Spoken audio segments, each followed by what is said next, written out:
Hello and welcome again. It is such a pleasure to be with you. I'm Dr. Leela Lewis. I'm a board-certified obstetrician and gynecologist, and I'm the medical director for Adventist World Radio.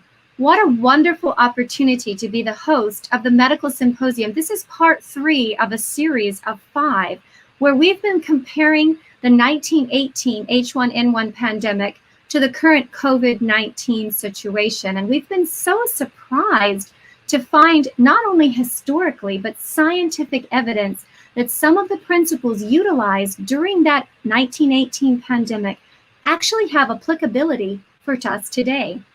Today's topic and title is Nutrition, Exercise, and Racial Disparity in COVID-19 Death Rates. I am looking forward to hearing what our presenters have to tell us. But before we do that, I want to say a very special welcome to all of our visitors. If this is your first time viewing us, again, we are so glad that you have joined us. If you haven't had an opportunity of viewing the previous presentations, you can go to awr.org/health and you can view the previous archived videos. On behalf of the Seventh-day Adventist Church and Adventist World Radio, we want to again say thank you for taking the time out of your evening schedule to join us. The Seventh-day Adventist Church has a long-standing history of supporting holistic health. Of course, this is supported in the scientific community as well. Physically, mentally, emotionally, and I dare say spiritually. And with that, I'm going to invite my good friend, Dr. Dwayne McKee, the president of Adventist World Radio, to give us our opening prayer. Thank you, Dr. McKee. Thank you, Dr. Leela. Shall we pray together? Father in heaven, we thank you for your love. We invite you into this symposium. We invite you into each of our hearts, and we pray that you'll bless each of the presenters and bless each one as we listen, that we may understand and know more about life, about healing, about health, and how to have a relationship with you. Bless us now as only you can. We thank you in Jesus' name. Amen. Thank you, Dr. McKee. You know, over the last 3 weeks, like I said, we've been looking at some very unusual principles. The first week, we looked at hydrothermal therapy. And again, we were surprised to see that this principle utilized in the pandemic of 1918 actually had amazing results, even from science, particularly today, looking at heat and moist heat in particular. We saw that it boosted the innate immune system. Well, last week we investigated 2 additional principles. We looked specifically at ultraviolet radiation and open space. And again, we were surprised to not only find that the virus itself for COVID-19 was denatured, but again, open space and ultraviolet radiation boost, or another word would be to improve the immune system. Well, I want to tell you about something very special. For those of you who would like to know more, we have a very special gift for you right now. For the very first 100 viewers that shares the Facebook or Twitter link. Again, if you share the link right now on Facebook and Twitter, you will get a free copy of an amazing book. Now, this book is very interesting as we've been comparing the historical nature from the 1918 pandemic to the current COVID-19 situation. This was essentially the guidebook, if you will, for the 1918 H1N1 pandemic, the principles that we've been discussing. It was also utilized by John Harvey Kellogg. Many of the principles utilized in this book were again used by him. So we are offering again the first 100 viewers right now, go and share the link on Twitter and Facebook, and you will receive this amazing book called Ministry of Healing. In addition to that, a very special note in the beginning of the book will be written by the panelists and myself to you. Again, thank you for joining us, and this is again for our live viewers right now. Tonight's presentation, as I already mentioned, is, in my opinion, the most important of all that we've presented thus far. Tonight, we're going to be looking at nutrition and moderate exercise and what effect they play on the immune system. We're going to start by looking again at the history of where these principles came about. We're going to start by introducing a very good friend of mine, Dr. Peter Landless. Dr. Landless is a cardiologist, and he also serves as the Director of Health Seventh-day Adventist Church. Again, I want to welcome Dr. Peter Lamlis. We look forward to his presentation as he gives us the historical nature of these principles that we hold so dear. Thank you, Dr. Lamlis. Thank you very much, Dr. Leela, and good evening. Thank you for the privilege of participation. This has been an exciting series, looking at, as you mentioned, hydrothermal therapy, possible effects in the immune system in response, great opportunities fostering research and practical applications. Then last week, the importance, as you mentioned, of fresh air, open spaces, trees, forests, the benefits of sunlight and the benefits of controlled ultraviolet light. All of that, very important, not only because these things can be very healthy to us, but they make us feel good. And it's always good to use something that makes you feel better. From my vantage point as Adventist Health Ministries overseer and nurturing health work around the world in education and health work, I'm blessed and excited to see how these different modalities we are discussing are applied in healthcare now and have been applied in health work ever since 1863. As you mentioned, that amazing book, Ministry of Healing, those very principles that we've been talking about, that we've been emphasizing the last 2 weeks, tonight and next week, are all related to the importance of what we should be doing on a regular basis.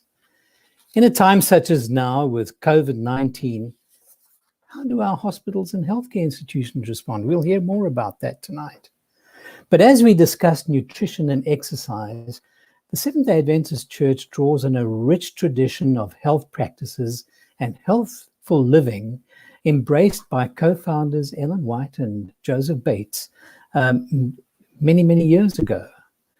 At that time, and early in the 1800s, names like John Frank Newton, and even across the pond, the great poet Percy Shelley, talked and wrote of the benefits of a vegetarian diet. And then in the background of the closer time to 1863, people like Sylvester Graham, Russell Troll, William Alcott, names like Metcalfe and Jackson were all talking about various aspects of healthful living.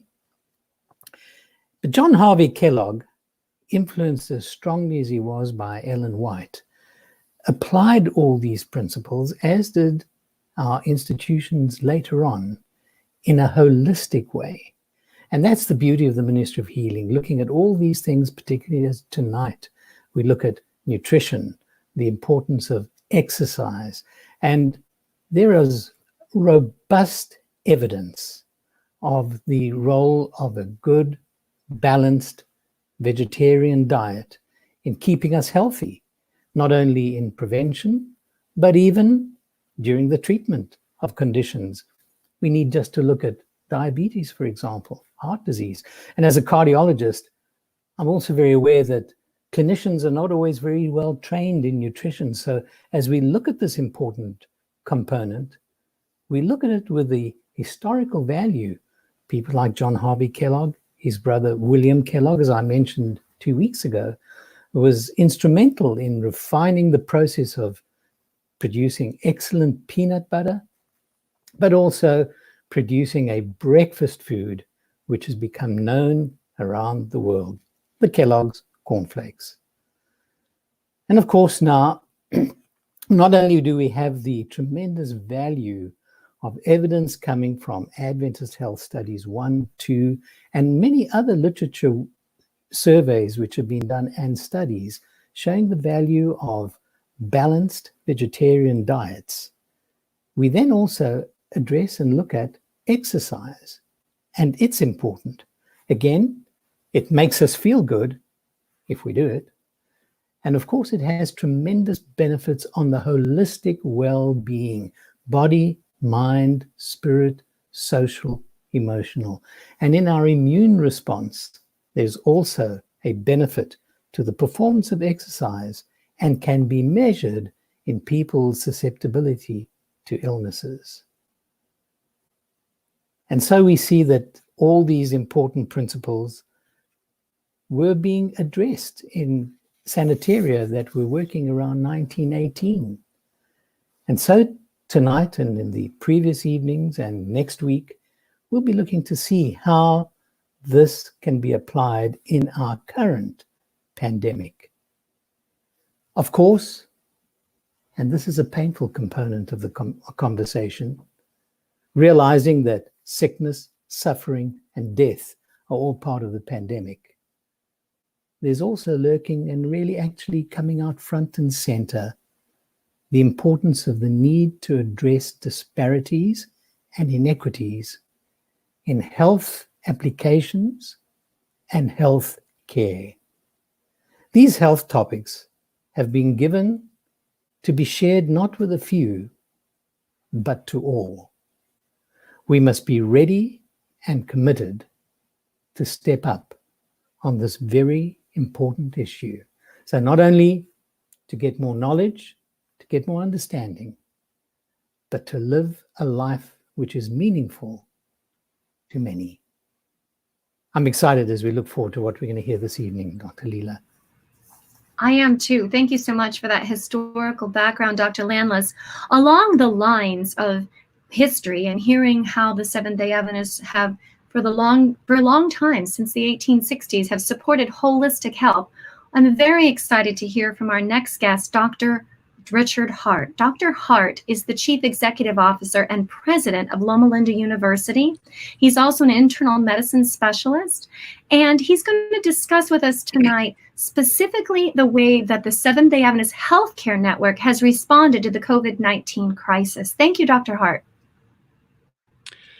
Thank you, Leela. It's good to be with you again. I'm particularly pleased to see the book, The Ministry of Healing, being distributed. That book actually was one of the foundation books of Loma Linda University more than 100 years ago, and it contains such powerful principles that are still valid today. Let me talk a little bit about coronavirus overall first. The Adventist Church at the present time owns and operates 175 hospitals around the world. About half of those are in this country. The other half are scattered in many different countries, primarily in developing countries and different places. As we've watched this coronavirus, we are obviously concerned, not only what will happen in this country, but particularly on our under-resourced hospitals in many countries where it's more difficult finding the personal protective equipment and all the various things that are needed. So we're doing our best to try to plan for that. We had a call last week among the leaders of our own U.S. hospitals, and all the hospitals are doing relatively well. We've not faced the challenge of inadequate personal protective equipment like some places have. We've been able to keep up to date with that, although scrambling all the time. Usually can only keep about 10 to 20 days ahead of time. Here in California, we've been fortunate to not have had the surge that we expected. We emptied out the hospital of elective procedures waiting for this surge, and it never came. We averaged around 20 to 30 COVID positive patients in our hospitals during this time, and gradually going down now. One of the things that's fascinating about this, and we'll learn more as time goes on, is why is that? Why was California protected? Was it only the social distancing, the hand washing and so on that perhaps we did sooner than some other places, or was other things happening? Several recent studies have shown that the incidence of people with protective antibodies are much higher than we had originally thought. A study in Los Angeles and also one in the Bay Area here in California both showed there may be 5 to 10 times as many people have had COVID and therefore are positive with the antibodies to protect them than we originally thought. When did that happen? Did they get it now recently? There was some question even whether perhaps last fall when the flu epidemic was going around, perhaps some of that was COVID and we didn't realize it at the time. Or what is going on? What's very clear is that people who are healthy, who are in good shape, tend to have what we call inapparent or subclinical infections. In other words, they may not even know they have the symptoms, but carry on with life and so on. The challenge, of course, is that they may be spreading the virus to others, even though they are not symptomatic themselves. This is always a challenge with various kinds of infections like this, that during the incubation period, you may be shedding the virus, even though you yourself are asymptomatic. So that's one of the fascinating things that we'll discover as we go on. Now that we're moving into serology testing, basically measuring the antibodies rather than trying to measure the RNA of the COVID itself, we will find out more and more people that actually were protected by the disease since they've had an inapparent infection. The question now will be, of course, how many are there? Can we return to work? Are we protected? How long will that immunity last? These are many of the questions that we simply don't know the answer to until a bit more time goes by. Another fascinating thing we've discovered here at Loma Linda and increasingly in other hospitals is that while we think of COVID as a severe ARDS, we call it, acute respiratory distress syndrome, in fact, there are other components of this disease besides just the impact on the lung tissue. And it appears that there's a clotting impact that's happening to the body as well. So we have started down the road actually of anticoagulating our seriously sick patients and keeping the blood flowing so that the clots don't tend to plug up the lungs and perhaps impacting on the heart and the liver and other organs as well, as we've discovered. So that also is needing to be explored more. It looks like there's some hope that there's new techniques that can be used to try to prevent the severely ill patients from developing these kind of symptoms. As we go forward, we're going to discover now what it is that protected many people. And I'm delighted this evening to have the discussion around exercise and nutrition. Loma Linda has been involved with plant-based diets since its very beginning. In fact, our very first school at Loma Linda, even before the School of Nursing and before the School of Medicine, was a school called for cooks and bakers. So our roots are deep into the nutrition plans for the world. And we've basically done that through plant-based diets and promoted that through the years. Our original Adventist mortality study in the 1950s, Adventist Health Study 1 in the 1970s, and Adventist Health Study 2 now going on, all show the tremendous value of having a plant-based diet because it gives you a variety of protective values, both for cancer and for heart disease that are lacking in many primarily meat-based diets.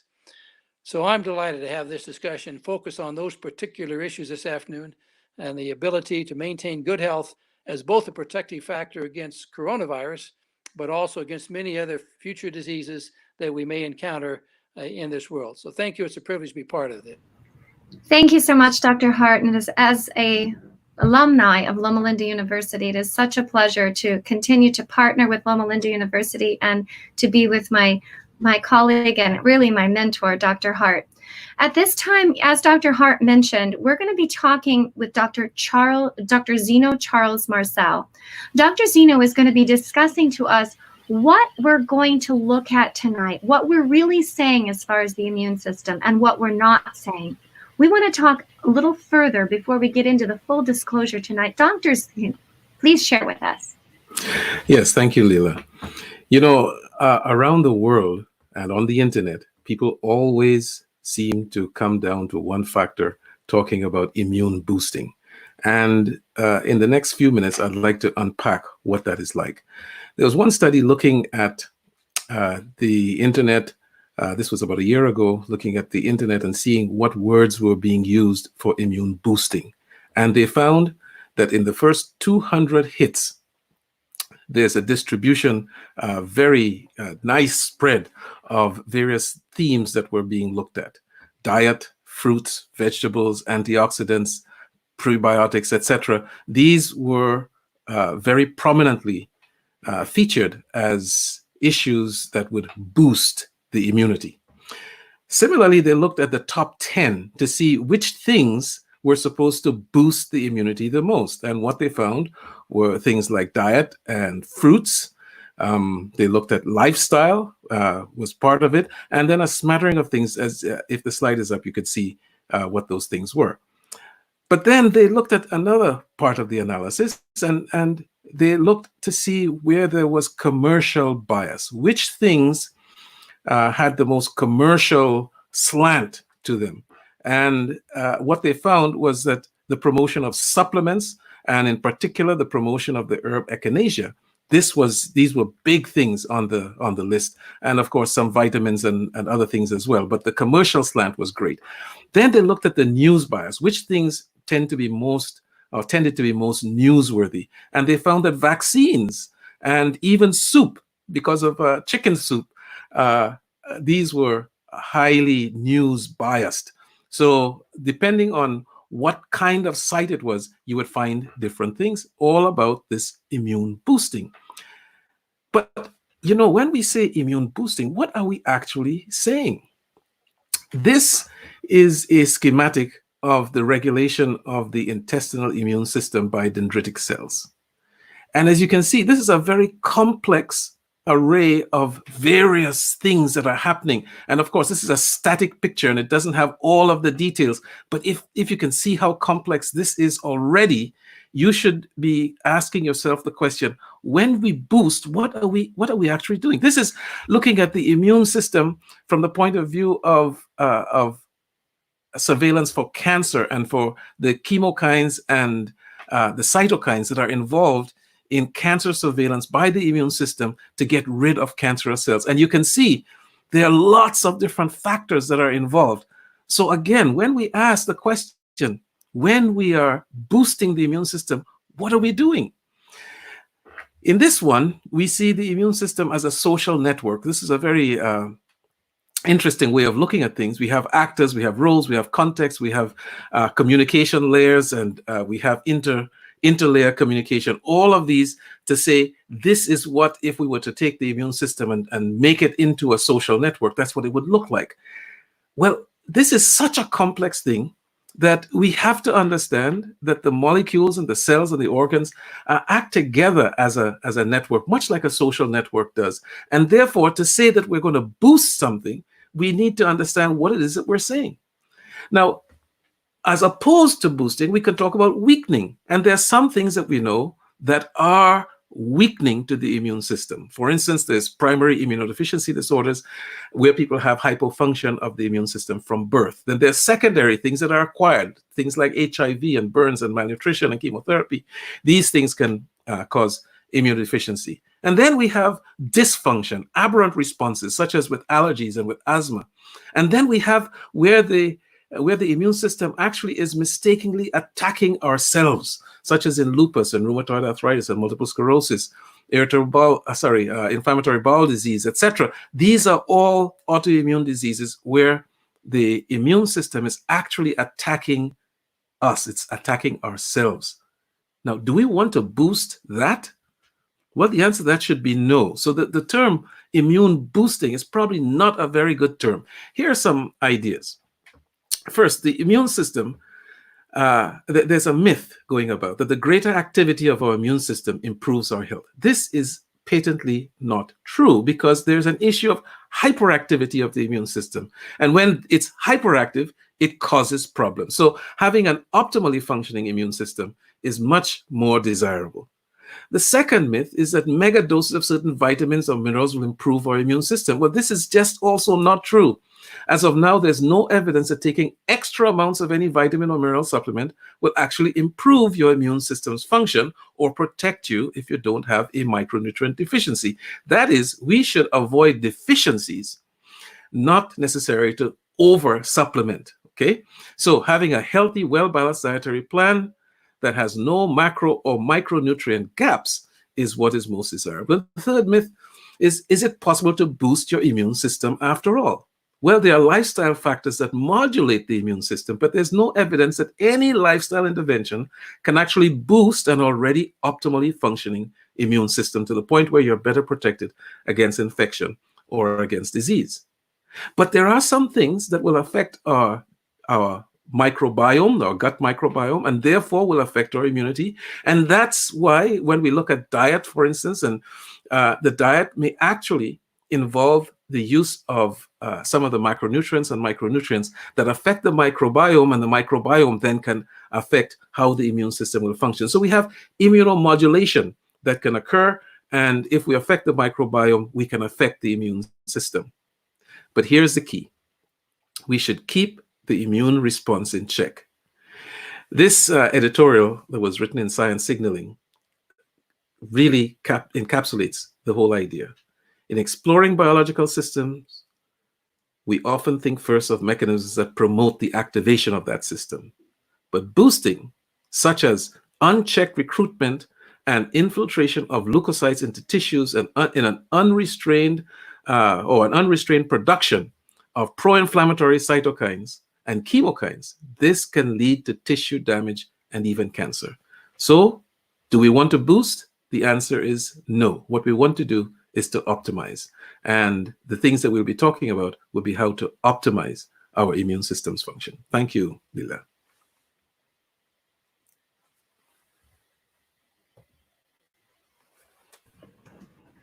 Thank you, Dr. Zeno. That was tremendous. Yes, we want to optimize our immune system. We definitely want to look at this a little further as we explore the issue of nutrition and moderate exercise. I'm going to invite my good friend, Dr. Neil Nedley. He's an internal medicine specialist. He's also a hospitalist, an amazing author. He's also the president of Weimar Institute, an institute that focuses on many of these principles that we've been discussing. Dr. Nedley also supports this book, Ministry of Healing, that again, you have the opportunity of having a free copy tonight. Again, just merely share the link with anyone. Again, the first 100 people will receive that book. Again, I want to introduce my good friend, Dr. Neil Nedley. We look forward to his presentation on optimizing our immune system using nutrition and moderate exercise. Thank you, Dr. Nedley.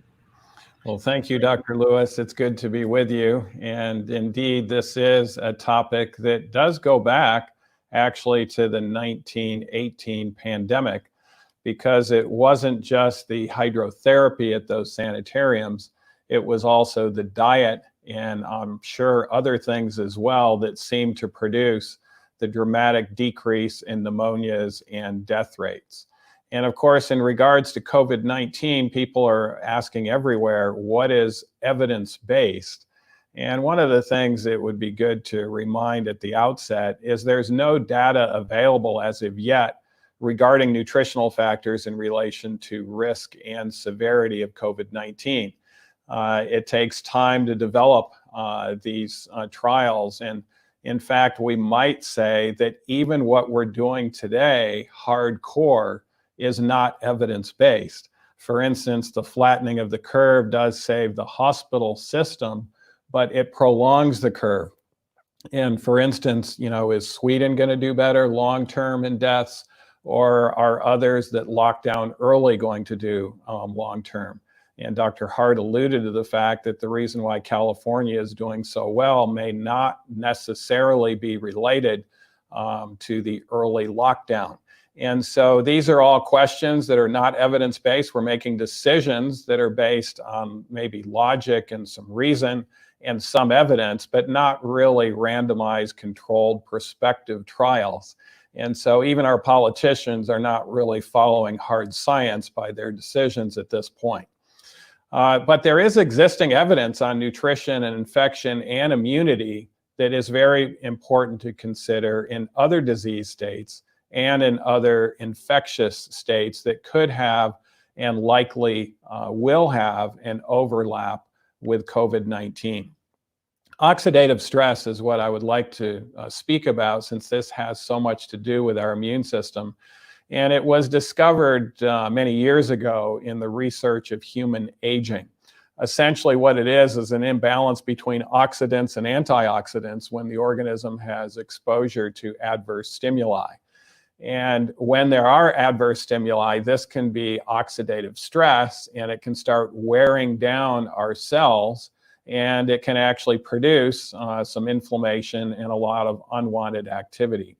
Enhancing the immune system under stress is thus related to helping the antioxidant portion of the cell, and also extracellular, as we will discuss later.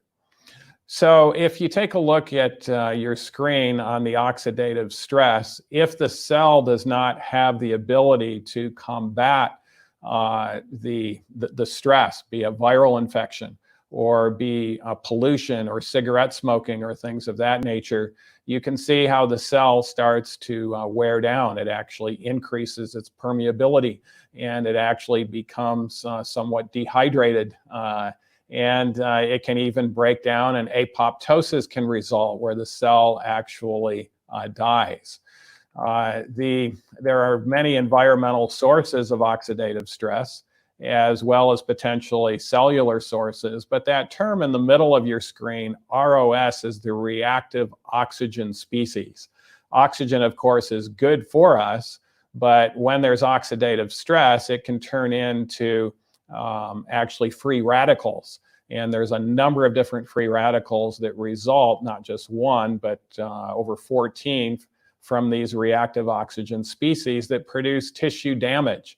As you can see on the bottom portion of the screen, mitochondrial damage, mucus hypersecretion, bronchial constriction, damage to our genetic material, and there can be even muscle dysfunction, impaired phagocytic function, and impaired response to steroids, among a lot of other changes that can take place as a result of not having the defense mechanism in place to be able to gobble up these reactive oxygen species.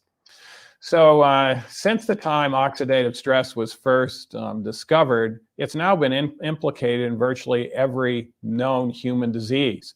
We know it's very much present in cancer with the DNA damage that occurs.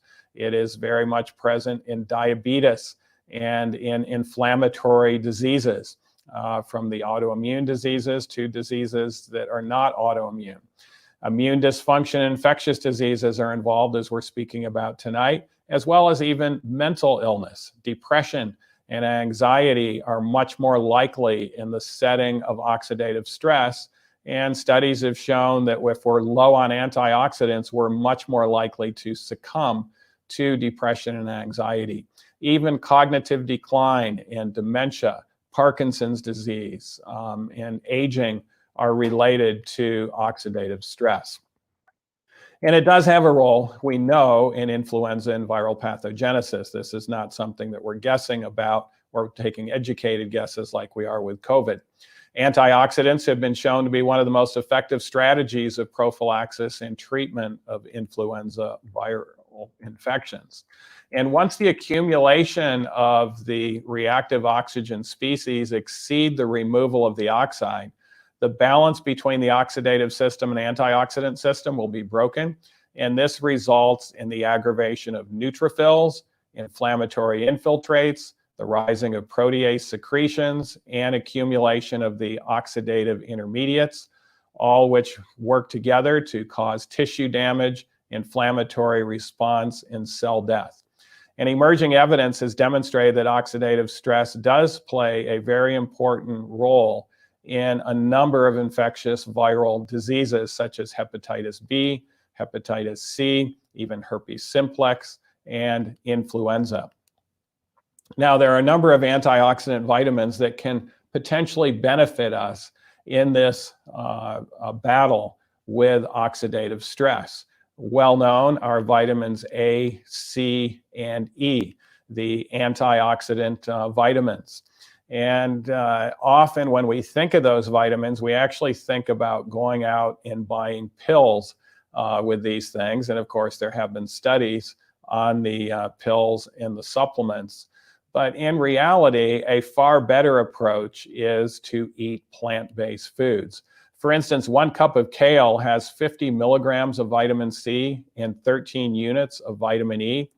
But if we take a look at the total antioxidant potential of kale, it is far more impressive. It is actually equal to 800 milligrams of vitamin C and 1,100 units of vitamin E. And this is why it's far better to go out and buy kale and actually know how to prepare it well than it is to actually go out and buy a lot of these vitamins. The Human Nutrition Laboratory in Baltimore, Maryland, not long ago took a look at the common fruits and vegetables in the United States, and they actually rated them as far as their entire antioxidant potential. And these are foods that were being used in sanitariums across the land that appeared to assist, along with other things, in helping this flu pandemic and the dramatic improved results in these sanitariums. The number 10 out of the top 10 vegetables is eggplant. Number 9, corn. Number 8 is onion. Number 7, red bell pepper, very rich in a number of different antioxidants. Beets, a lot of studies being done on beets and their great antioxidant potential. Even better is broccoli. Broccoli, of course, has sulforaphane. Even the broccoli sprouts have been shown to be very beneficial in regards to oxidative stress. Brussels sprouts, even higher than broccoli. And then the greens of spinach and kale are in the very top of the list. But the very top, highest antioxidant vegetable, according to the Human Nutrition Laboratory, is actually garlic. And garlic can help our immune system by helping us with oxidative stress, and it may help us in other ways as well. Now, again, people wonder, what about the randomized controlled trials? There actually was a randomized controlled double-blinded trial using garlic in regards to would it help prevent infections. And it was actually taking a look at the common cold, including the coronavirus cold. Before SARS-1 and SARS-2, coronavirus was known as a cause of the common cold, as well as other viral causes, to see if garlic versus placebo would actually help out. Interestingly, those who were taking garlic instead of the placebo had 60% less colds per year. Now, the average individual will have, usually about 5 colds a year, 2 to 5 colds a year in the typical American public. So 60% reduction is pretty amazing, but 70% total of fewer days affected.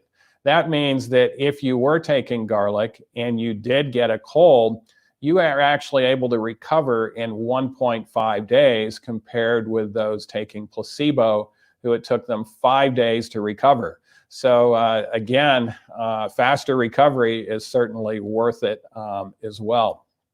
And then there have been studies also in regards to fruits. But first, the Human Nutrition Laboratory data on the top antioxidant fruits. Number 10, grapefruit. Number 9, kiwi.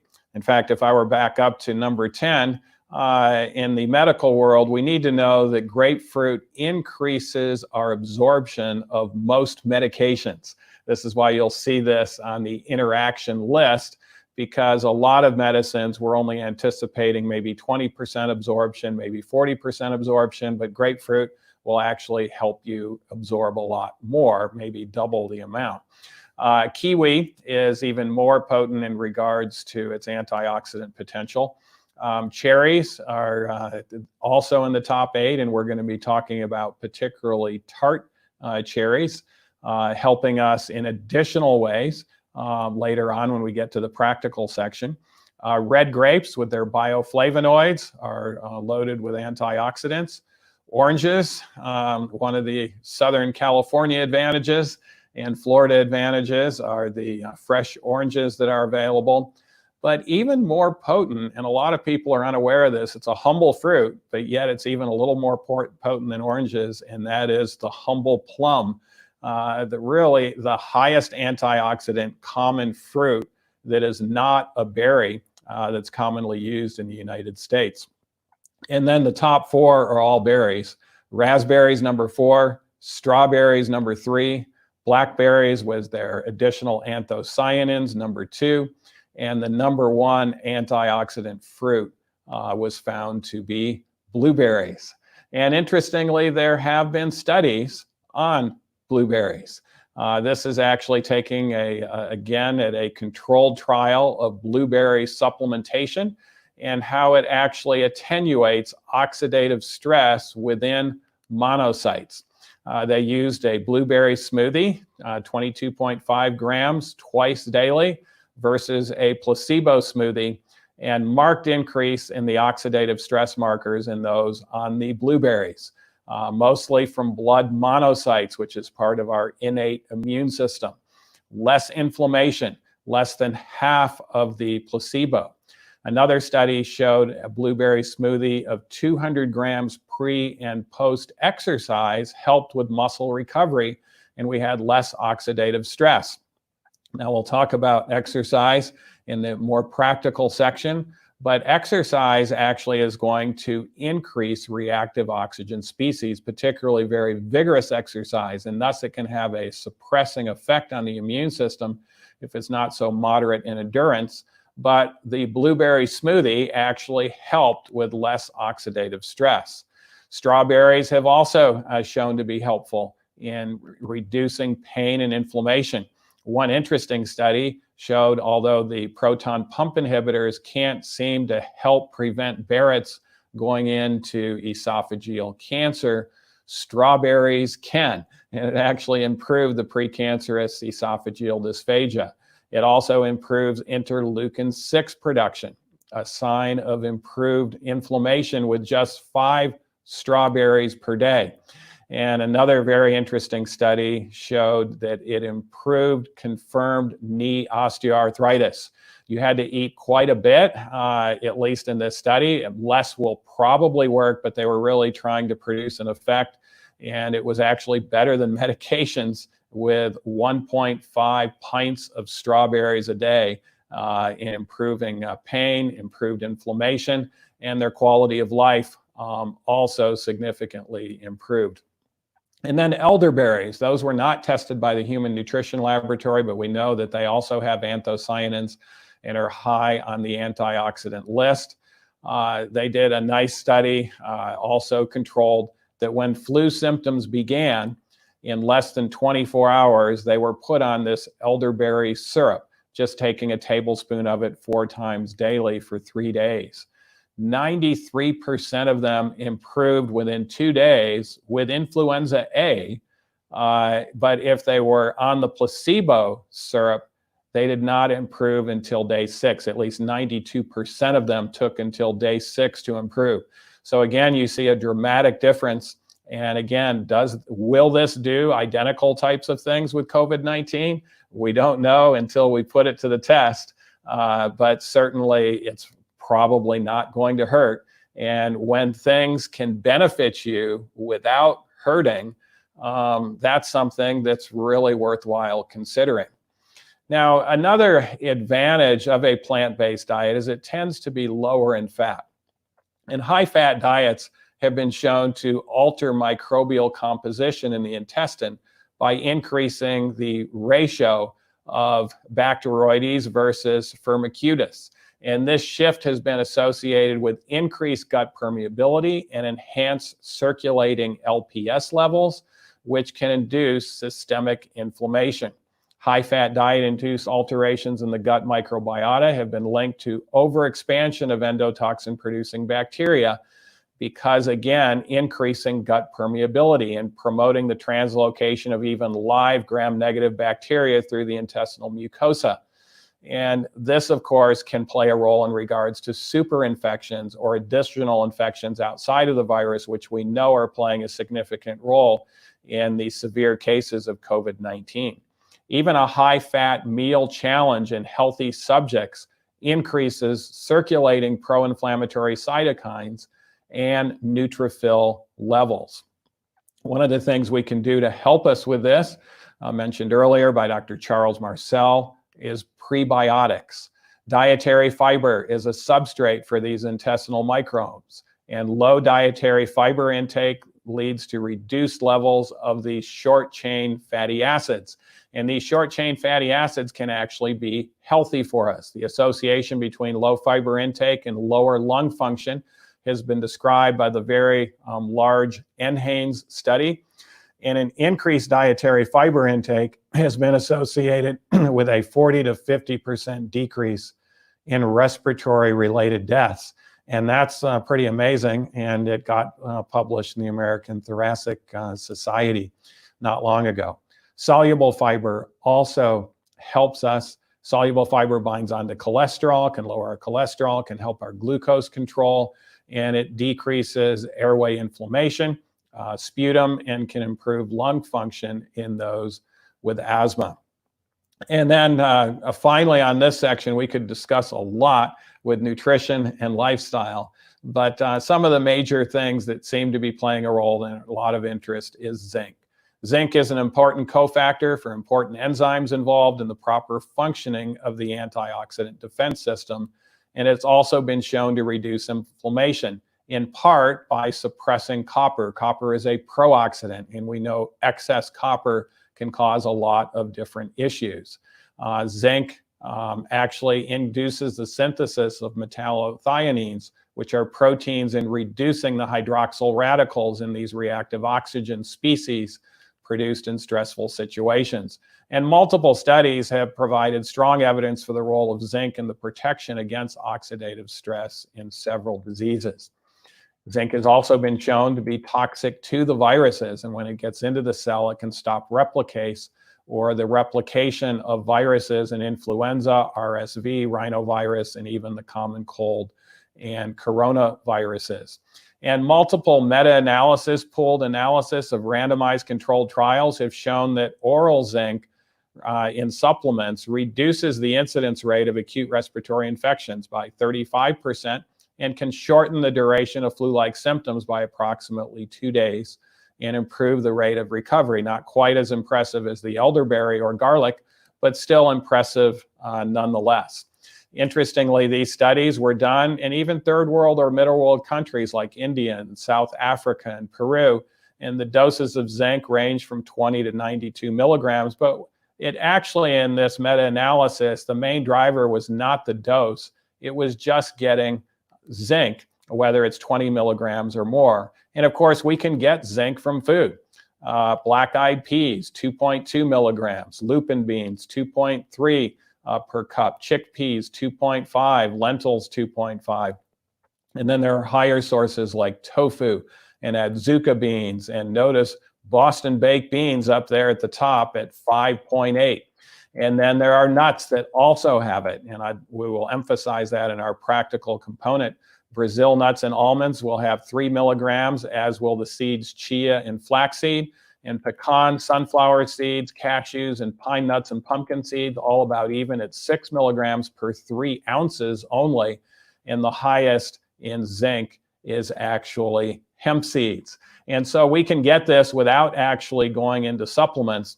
And this could help us in a couple of different ways in regards to modulating our immune system, as well as helping the virus potentially not even to replicate if we're able to get that zinc into the cells. So I look forward to wrapping this up in the practical section, but back to you, Dr. Lewis. Thank you so much, Dr. Nedley. That was phenomenal. You know, just hearing about the effect of antioxidants and simple things we can do as far as changing our diet, adding things to our diet that are so healthy for us. You know, that leads me to another topic that we want to address. Sometimes it's difficult for certain people groups to necessarily know, first of all, what nutrients and what food items are good for them. And second of all, how do they access those? Well, in the news this last week, and actually the week before, we've seen something that has caused great consternation to many of us. And it seems to be the racial disparity of certain ethnic groups, particularly in the two of the cities hit hardest by COVID-19, that being New Orleans and New York. What we saw is minorities, particularly Hispanics and African Americans, which make up less than 30% of the population, actually accounted for more than 70% of the mortality. So we want to look at that a little closer. We want to find out what is potentially aggravating the racial disparity. Clearly, it's come to the forefront with COVID-19. We want to look at that closer, and I want to invite again my colleague, Dr. Zeno Charles Marcel. Dr. Zeno is an internal medicine specialist. He's also an adjunct professor at Loma Linda University and very abreast with lifestyle principles, particularly nutrition and exercise. And how do they relate to this current issue of racial disparity in COVID-19 death rates? Dr. Zeno. Thank you, Leila. Well, first of all, we need to realize that everyone who is affected is affected. Now, that might sound as if I'm just playing with words, but to the person who is in the intensive care unit, their race is not the major issue. The thing is, they're fighting for their life. So the idea of looking at race, we have to look at the medical sociology of this. On April 15, Tax Day, This was an article that was published in the JAMA network, COVID-19 and African Americans. Now, what was going on? They were looking at people all around the country for the data that they were able to collect from the CDC and from Chicago. In this particular case, African Americans were hit hard by coronavirus, they said. 33% of those hospitalized are African Americans. 13% of the US population is African American. 68% of the coronavirus deaths, however, were in Chicago, were African Americans. So look at that. 13% of the population, 68% of the deaths. 50% more likely to have heart disease than white people, 40% more likely to die at an early age of any cause, 19% could not afford to see a doctor. Were these the things that were playing a part in what was going on? Well, the Wall Street Journal had shown before all of this that if we were to look at the overall death rate and look at the age distribution, we'd see that the older one was, the more likely they were to die of or to get the coronavirus and to die from the coronavirus. And if you look by condition, which is on the right side of the screen, looking at the cardiovascular disease, diabetes, etc., you would see that they were overrepresented as well. People with these diseases died more frequently than others. So one might say, is this what was going on with the minority population, especially the Blacks? Well, from the Kaiser Foundation, they looked at this report looking at selected health condition by race and ethnicity in 2018. And what you see, the top level is where whites are.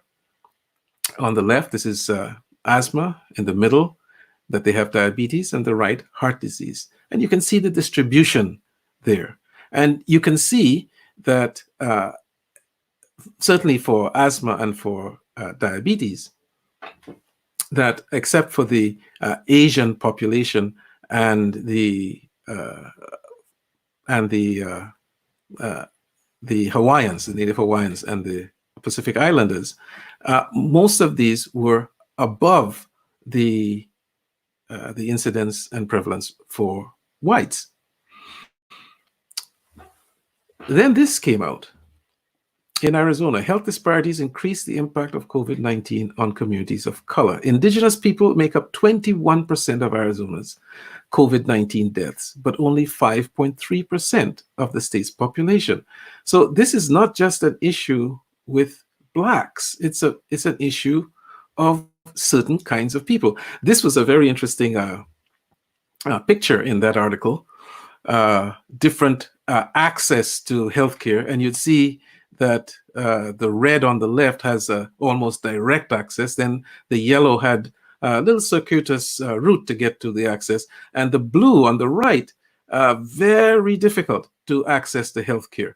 So different groups of people may have different ways of accessing healthcare, but was it just an issue of access? This is looking at barriers to accessing.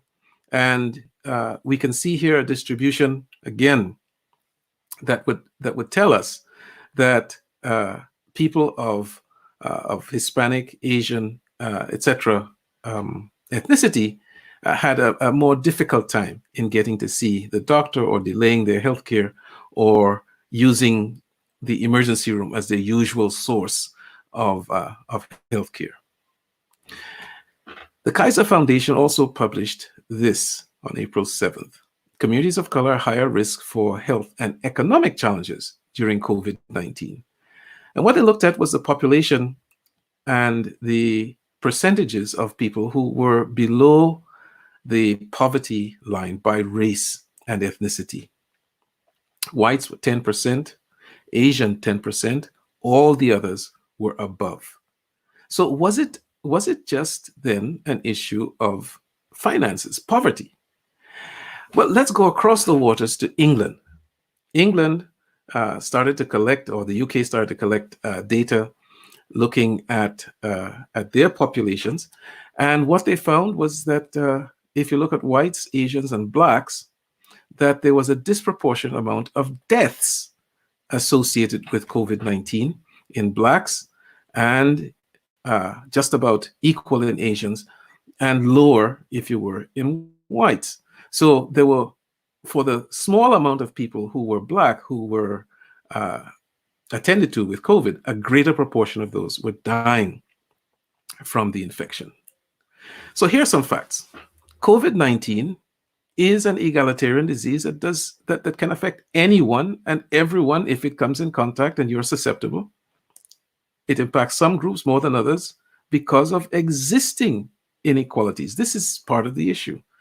People of color and other minorities in low socioeconomic categories are more likely to be exposed to COVID-19 for a variety of reasons, including the kinds of jobs that they do and the kind of income they have and the kind of transportation that they'll need. And these things are part of the life and the fabric of the society. Groups of color may also be more likely than whites to report other healthcare barriers to access. And people of color are more likely to live in locations and housing situations that put them at increased risk of infection from coronavirus. And of course, the pollution issues. In Chicago, more than 50% of the COVID cases and nearly 70% of the COVID deaths were involved in Black individuals, even though they make up only 30% of the population, as Leila pointed out at the beginning of this segment. Death was concentrated mostly in 5 neighborhoods in the city's south side, which is primarily an ethnic minority portion of town. In Louisiana, 70.5% of deaths have occurred among Black persons, who represent only 32.2% of that state's population. In Michigan, 33% of COVID-19 cases and 40% of deaths have occurred among Black individuals, but they represent only 14% of the population.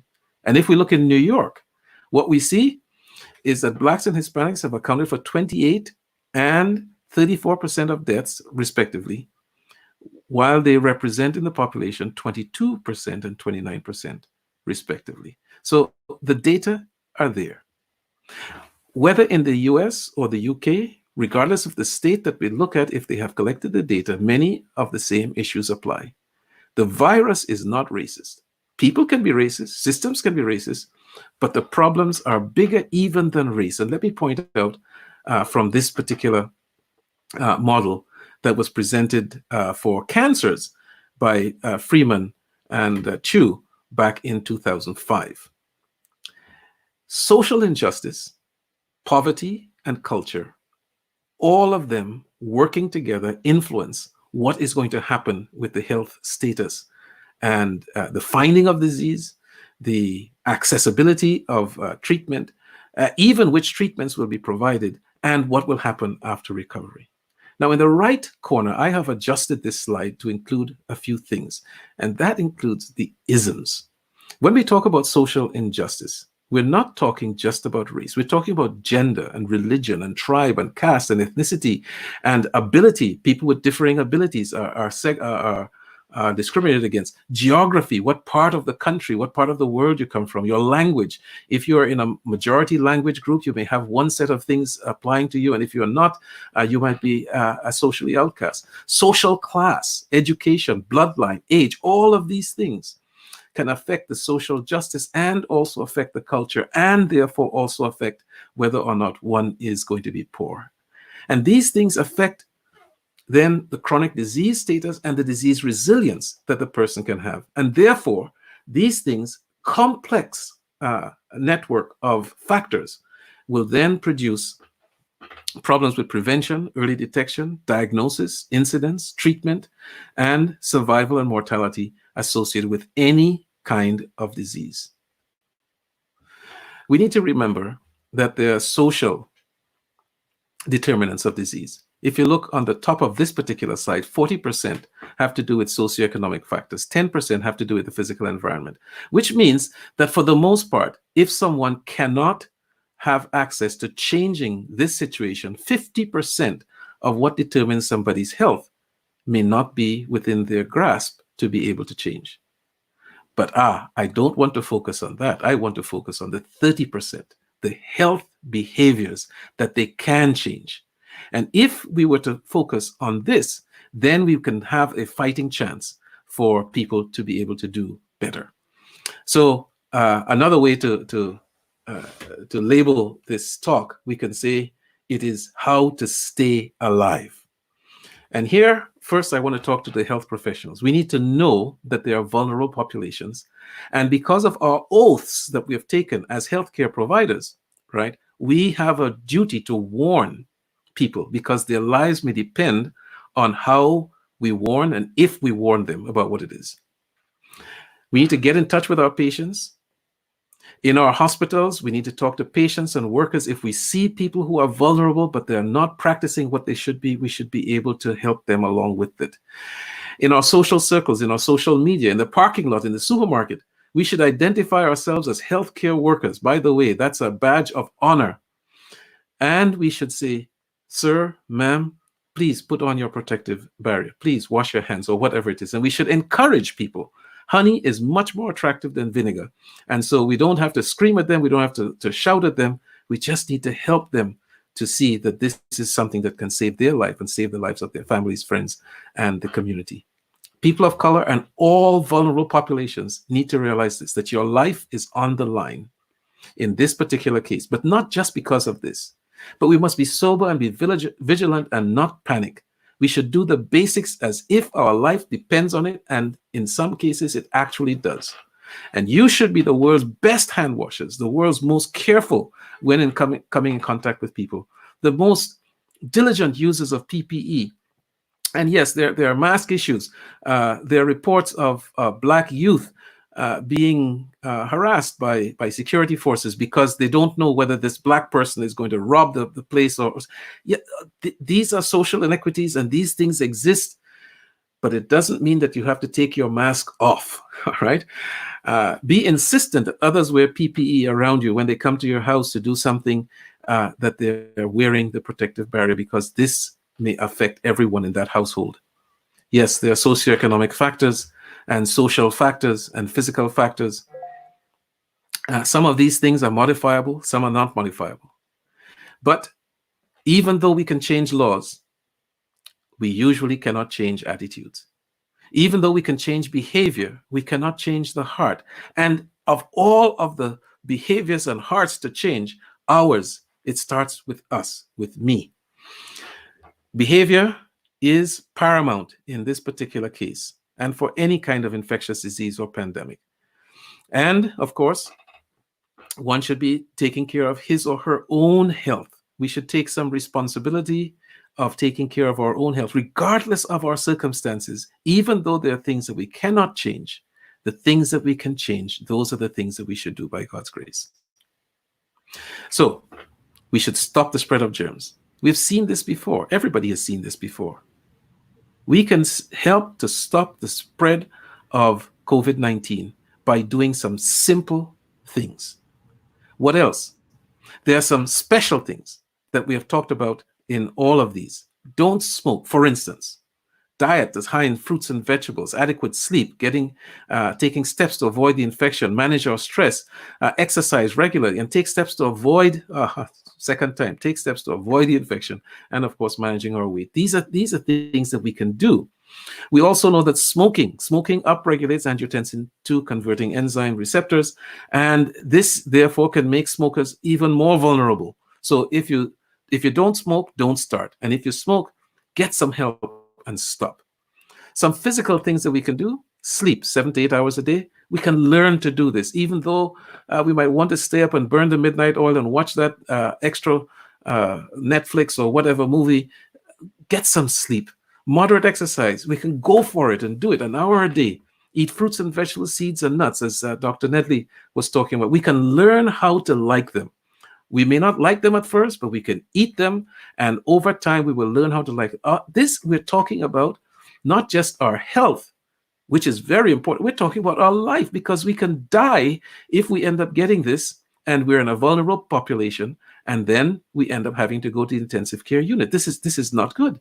Avoid nicotine and alcohol. And come on, we can get help to get these under control. And for our chronic diseases, it's about time that we take seriously the diabetes, the hypertension, the coronary artery disease, etc., and do what needs to be done. These are usually reversible conditions if they are dealt with early enough, and they can be done with lifestyle changes.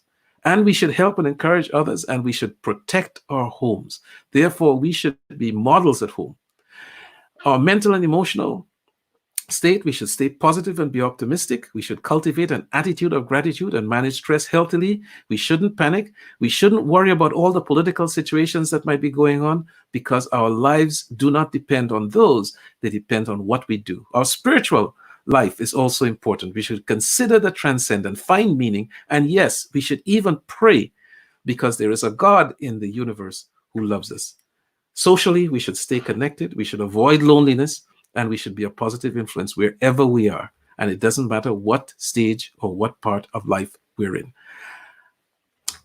In Nebraska, they put out this particular idea. Advocates, they hope churches can help mitigate the COVID-19 racial disparities. Unfortunately, across the United States and in other parts of the world too, sometimes the church-going day, Sunday morning, might be the most racially divided time in the week.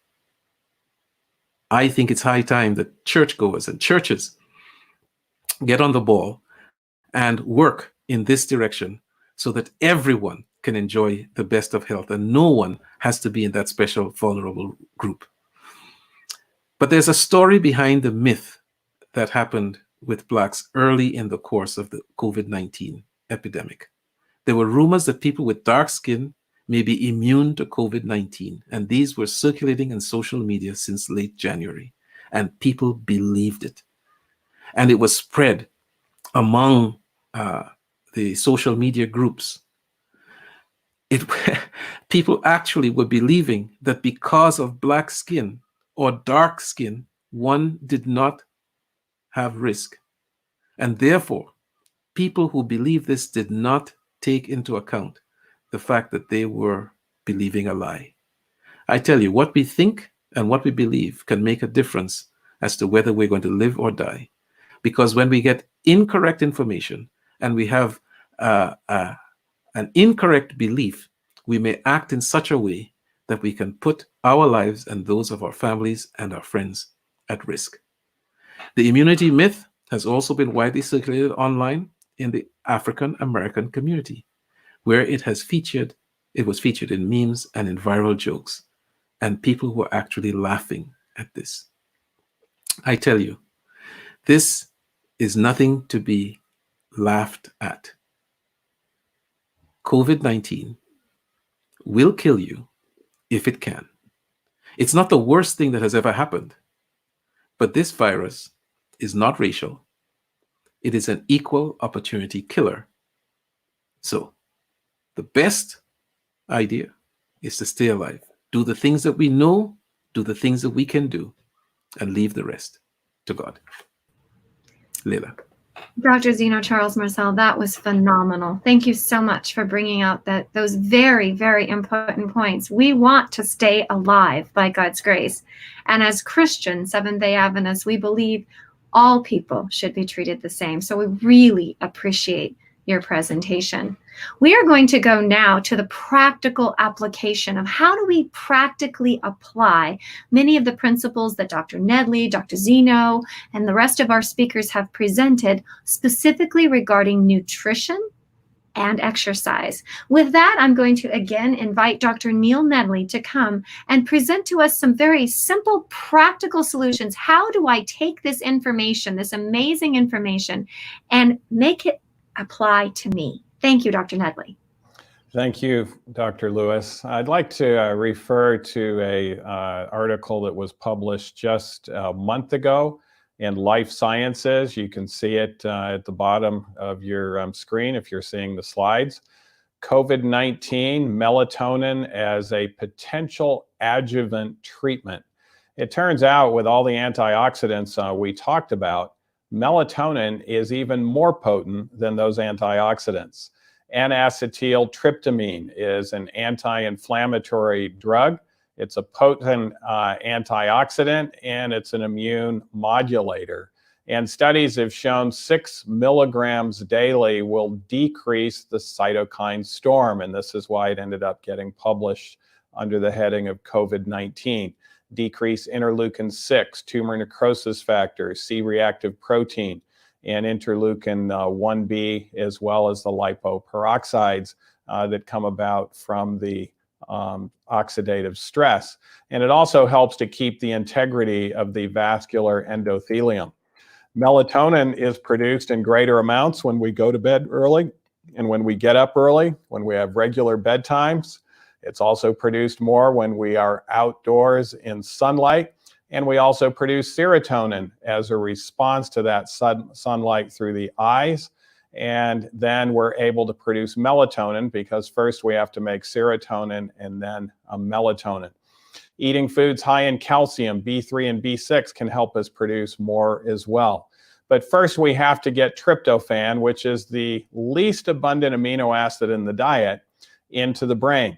The blood-brain barrier is like a steel pipe. It doesn't let tryptophan or any large molecule or large neutral amino acid across. It has to have a carrier, and it's a insulin-mediated mechanism that brings it across.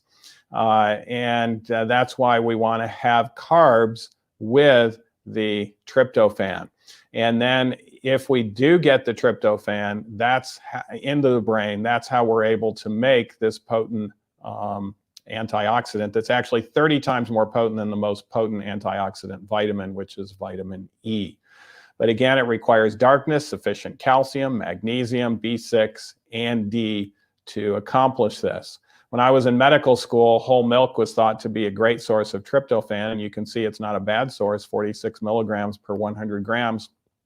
But there are higher sources: black-eyed peas, walnuts, almonds, sesame seeds, gluten. We don't want to ignore the fact that whole wheat has glutamine, and gluten, if you're not sensitive to it, which 96% of the public are not, at least 96%, is actually that can help us with melatonin production. And glutamine is also a more calming modulator. It's actually important in making a very important antioxidant called glutathione. Pumpkin seeds are even higher in tryptophan than gluten is, and tofu is the highest concentrated sources. Melatonin itself is present in food. And you can see the foods that have it: barley, banana, tomatoes, ginger, rice, corn, oats. But there are a couple of foods that have the highest amounts. Cranberries, just 1 ounce, will give the physiological effect of 0.3 milligrams. And I much more recommend foods than supplements as far as getting your melatonin, because the studies on melatonin supplements show that they are unreliable in general. A lot of it's broken down as well, and it may not have what it says it has because of the lack of regulation. But cranberries do have it in fresh servings, and pistachios, just 2 nuts, have the highest known melatonin source, again, 0.3 milligrams. And then when we get to practical applications, we have to talk about physical exercise. Although it does cause more free radicals to be produced, and very vigorous exercise can damage DNA, and marathon runners have been shown to have significant DNA damage, we actually don't recommend running marathons as a way of avoiding any virus or COVID-19.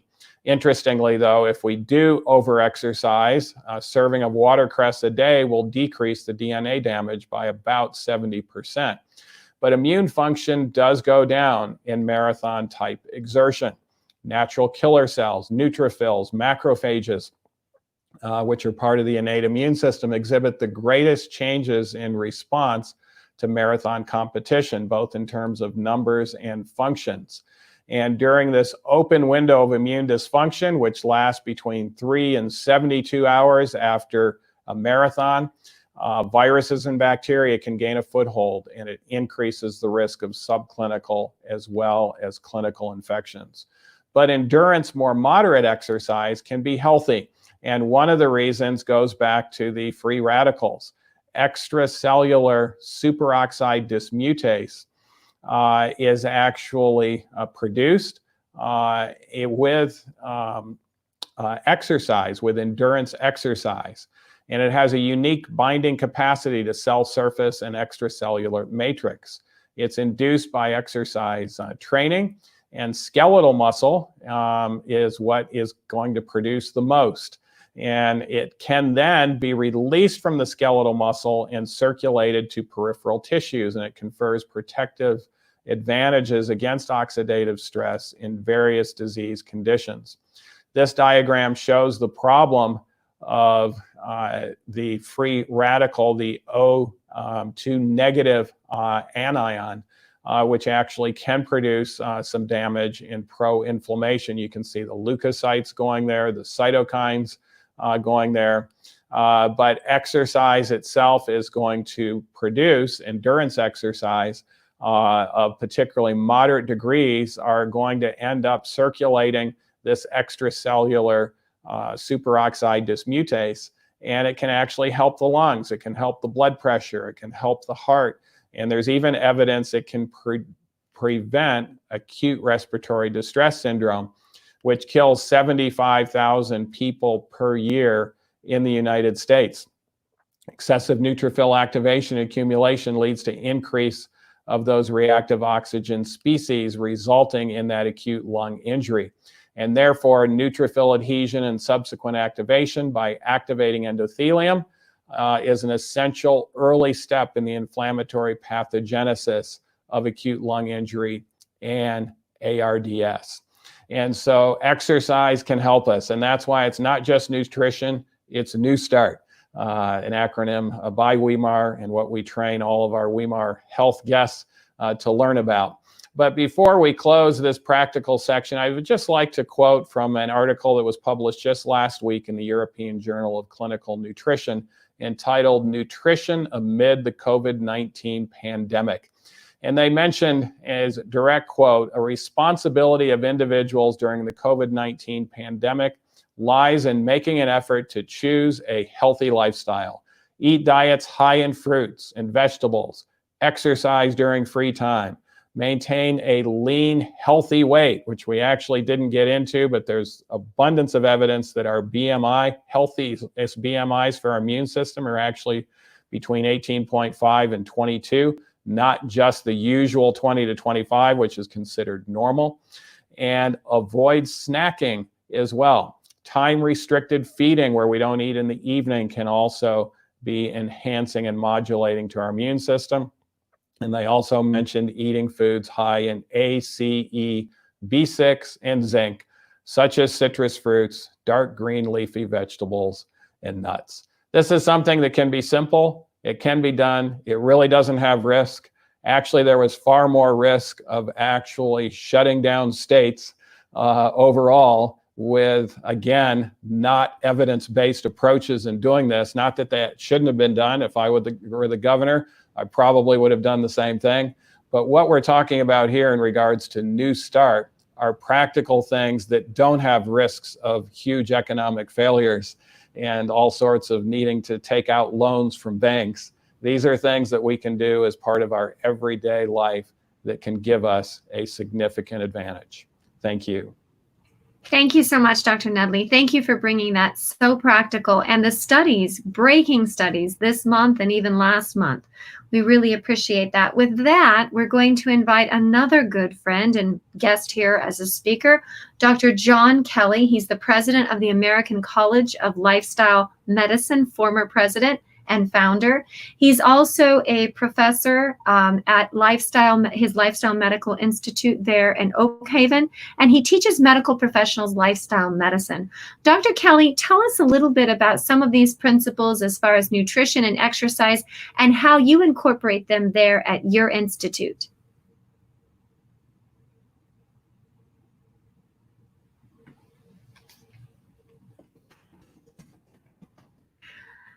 And just to remind everybody, if you haven't yet received shared the link, we will encourage you to do so. Again, we hope everyone that will be able to be a part of this Ministry of Healing textbook. It's a wonderful, wonderful book to read. Dr. Kelly.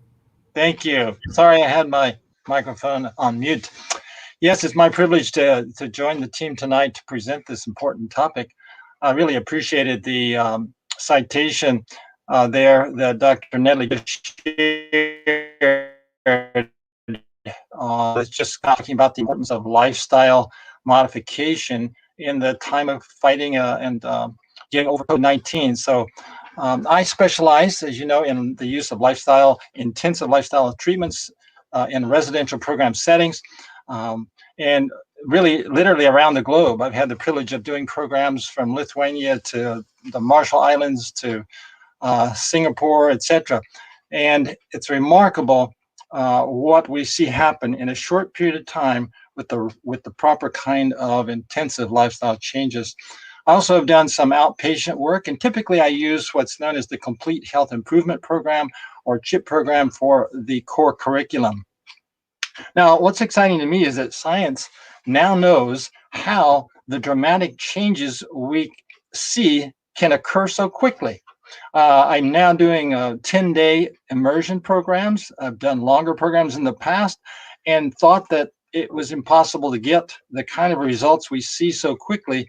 But we now know that lifestyle changes affect our gene switches. It's called epigenetics, and it is the switches on our genes are actually changed in beneficial ways by healthy lifestyle changes, as we've been talking tonight.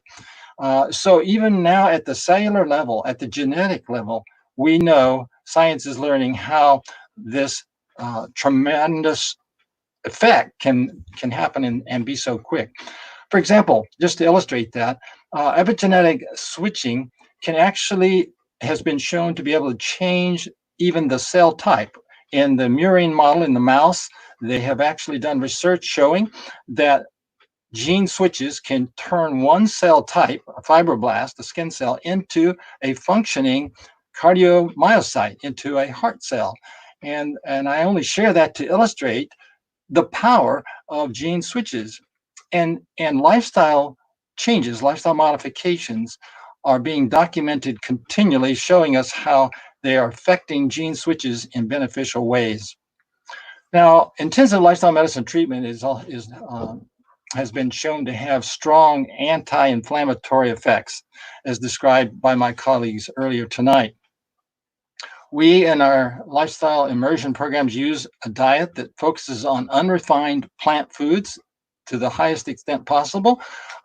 We also use what's been mentioned earlier, early time restricted feeding, meaning we eat 2 meals, breakfast and lunch, and maybe if anything, a light supper only. And this is a form of intermittent fasting, which usually is defined as having at least 16 to 18 hours between meals.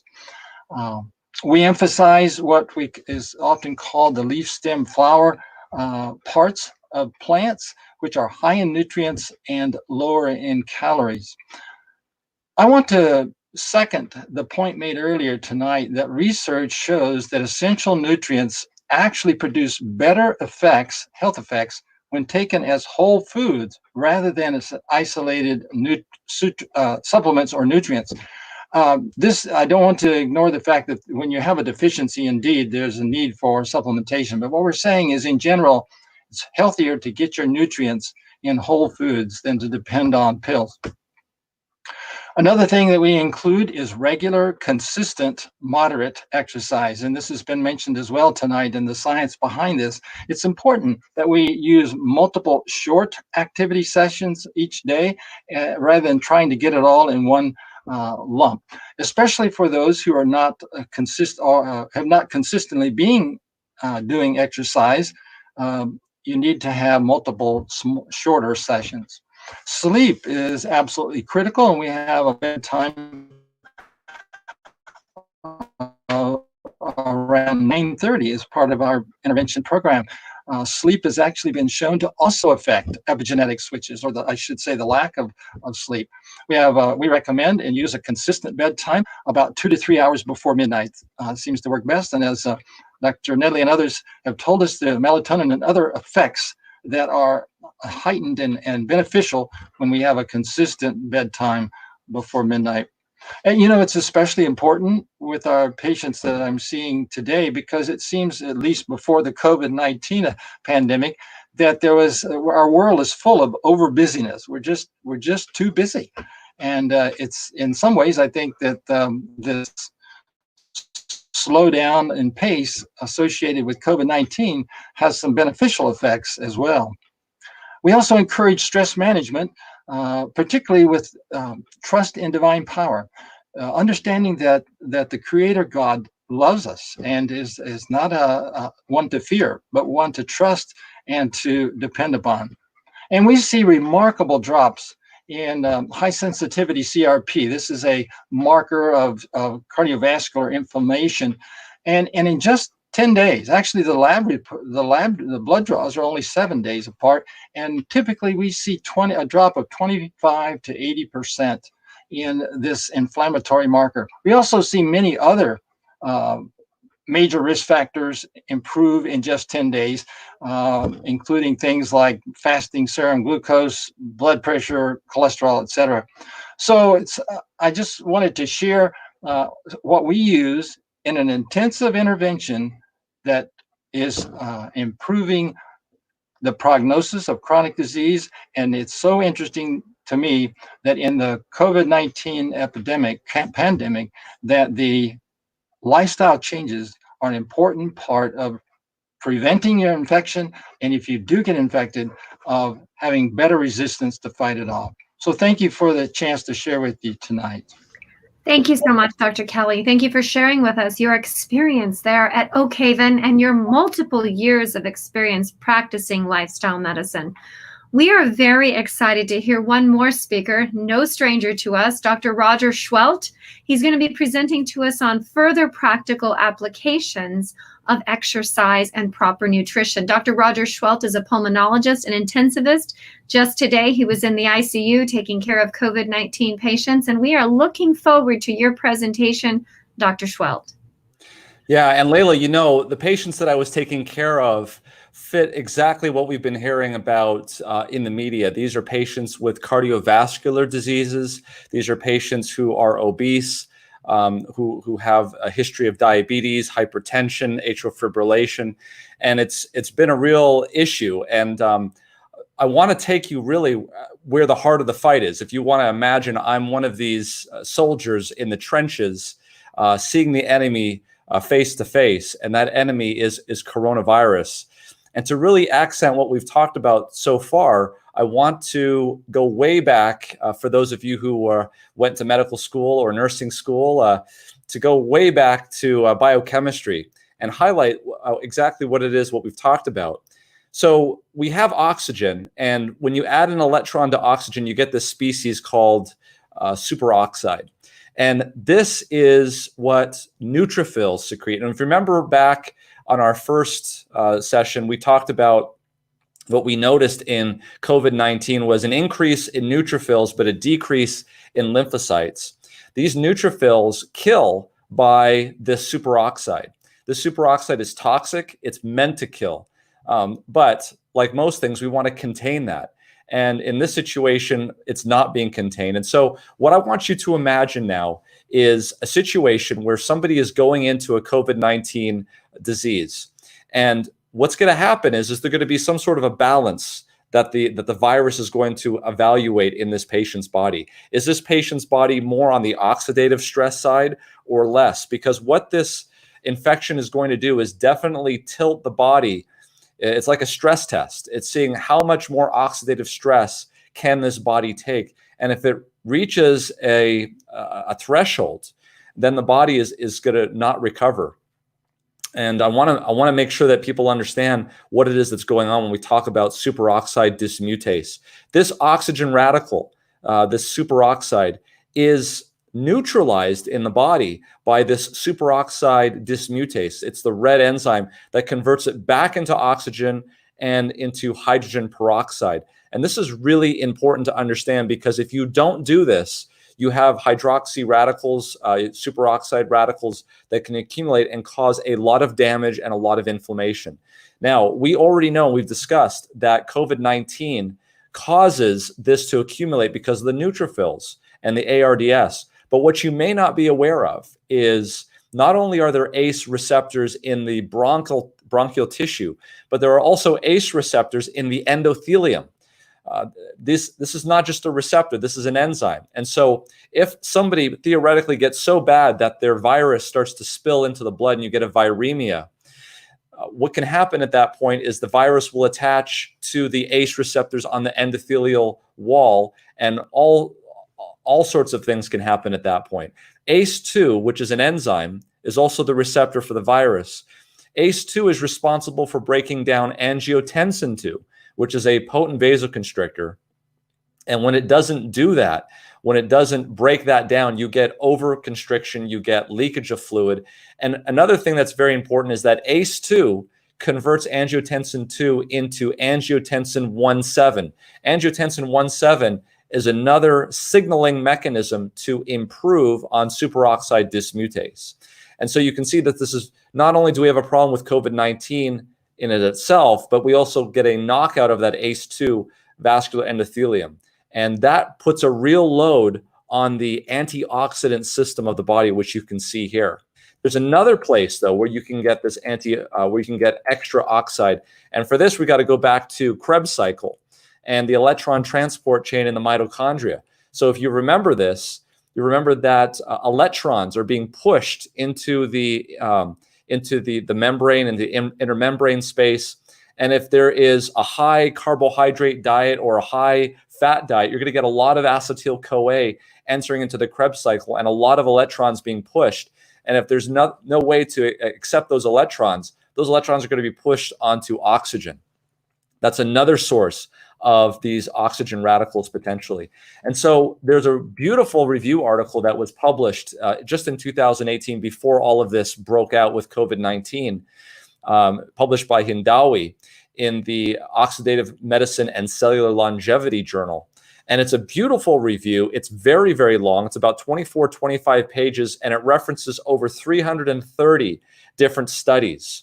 And this is what they said here. They said excessive high caloric intake from either a high carbohydrate or high fat diet will cause more substrates to enter into the mitochondrial respiration. Subsequently, the number of electrons donated to the electron transport chain may increase. Upon reaching a threshold voltage, extra electrons may back up at the complex 3 with further donations to molecular oxygen, which produces high levels of superoxide. This is not what you want to have. And so you can see here that you want to be in a super stress situation and then have COVID-19 on top. You're not going to survive that situation. And here on the left, we see the obesity. On the right, we see healthy. As we have more and more oxidative stress, we're going toward those higher BMIs. So high carbohydrate, fructose, glucose, high red meat, high protein, high fat, all moving in this direction. How do we move to the right, to the lower BMIs? Whole grains, nuts, fruits, vegetables, fish. They talk about protein, bioactive peptides. Those also can cause issues too if you don't have enough vitamin E. So you have to be careful. And they talk about legumes, protein, amylose, starch, phytochemicals, etc.